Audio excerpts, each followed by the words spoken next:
বাংলা সিনেমার পরীক্ষা। ওকে, ভালো করে রিভাইজ করে নিয়েছি। ওই ওই শোন, বলছি মোস্ট প্লেড বেঙ্গলি সং কোনটা রে? কিশোরী নাকি রাজা রাজা? কিশোরী। কিশোরী, আচ্ছা ঠিক আছে, থ্যাংক ইউ। কেউ ফোন নিয়ে বসবে না, কেউ টুকলি করবে না। না না, কেউ ফোন নিয়ে বসিনি আমরা। খাতা ধরো। Thank you sir. Okay, easy easy. শূন্যস্থান পূরণ করো। মার গুড় দিয়ে রুটি ড্যাশ ড্যাশ। মার গুড় দিয়ে রুটি চিনি দিয়ে চা ফু দিয়ে খা। আচ্ছা, সেকেন্ডটা কি?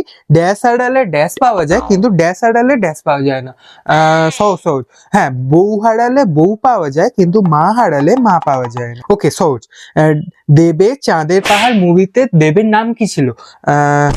দেবের চাঁদ, হ্যাঁ, মনে পড়ছে, হ্যাঁ শঙ্কর, মনে পড়েছে, শঙ্কর।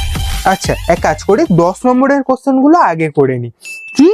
ও মধু গানের প্রথম 12 লাইন লিখতে হবে? এত সহজ সহজ কোশ্চেন করলাম আর এইটাই এলো। ঠিক আছে, আমি এক কাজ করি, পরের কোশ্চেনটা করি। হ্যাঁ, ট্রান্সলেটে অনুবাদ করি ইংলিশ থেকে বাংলা। হ্যাঁ, the night gross longer at a slow pace, the wind SIM helpless out of grace. হ্যাঁ হ্যাঁ হ্যাঁ, খুব সহজ, খুব হ্যাঁ, দেবের যেন কি ছিল? হ্যাঁ, রাত বেড়ে যায় ধীর পায়, বাতাসেরা যেন অসহায়। হ্যাঁ, এবার দু এক কথা উত্তর দাও। কি দেবের সাথে কোয়েলকে কেন বেশি মানায়, শুভশ্রীকে কেন নয়? আমারও একই মত, আমি এটা পারবো, খুব সহজ। হ্যাঁ, তারপরে কি দুই পৃথিবী সিনেমায় জিৎ যে গাড়িটা চালাচ্ছিল তার নাম্বার প্লেটের নাম্বার কি ছিল?